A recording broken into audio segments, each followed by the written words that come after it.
അമ്മേ, രച്ചുവിന്റെ അമ്മയാണോ? ആ. നേരെ കാര്യത്തിലോട്ട് കടക്കാം. വളഞ്ഞു മൂക്ക് പിടിക്കാൻ ഞാൻ ആഗ്രഹിക്കുന്നില്ല. രച്ചു എന്നെ സ്നേഹിക്കുന്നുണ്ട്, ഞാൻ രച്ചുവിനെ സ്നേഹിക്കുന്നുണ്ട്. ഞങ്ങക്ക് ഞങ്ങളില്ലാതെ ജീവിക്കാൻ പറ്റില്ല. അതുകൊണ്ട് അവളെ എനിക്ക് കല്യാണം കഴിപ്പിച്ച് തരേണ്ടി വരും. ഇല്ലെങ്കിൽ ഞങ്ങൾ ഒളിച്ചോടും. ഒരു കാര്യം ഞാൻ സ്ട്രെയിറ്റ് ആയി പറയാമേ, ഞാനും എന്റെ വീട്ടുകാർ സ്ത്രീധനത്തിനെതിരാണ്, ഭയങ്കര എതിരാണ്. അത് കാരണം അമ്മയ്ക്ക് സ്ത്രീധനത്തിന്റെ കാര്യം ആലോചിച്ച് ടെൻഷൻ അടിക്കണ്ട. ഇനി അമ്മയ്ക്ക് ബുള്ളറ്റോ ഫോർച്യൂണറോ തരാൻ ആഗ്രഹം ഉണ്ടെങ്കിൽ തന്നിട്ട് കാര്യമില്ല. കാരണം അതിടാ എനിക്ക് വീടോ സ്ഥലമോ ഒന്നുമില്ല. നീ പറയണ സത്യാന്ന് ഞാൻ എങ്ങനെ വിശ്വസിക്കും? എന്നാ വിളിക്ക് നിങ്ങളുടെ മകളെ. സത്യം നോണ എന്താന്ന് അറിയാലോ.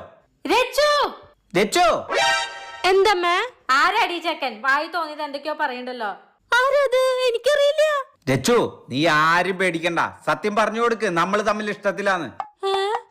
രച്ചു, നീ എന്തിനാ പേടിച്ചിരിക്കുന്നു? ഞാൻ അവിടെ നിൽക്കുന്നുണ്ട്. നിന്റെ അമ്മയുടെ അടുത്ത് അല്ല സത്യം, സത്യം പോലെ പറഞ്ഞു കൊടുക്ക്. അതിന് നീ ഏതാ? രച്ചു, നീ എന്നെ സ്നേഹിക്കുന്നില്ല രച്ചു?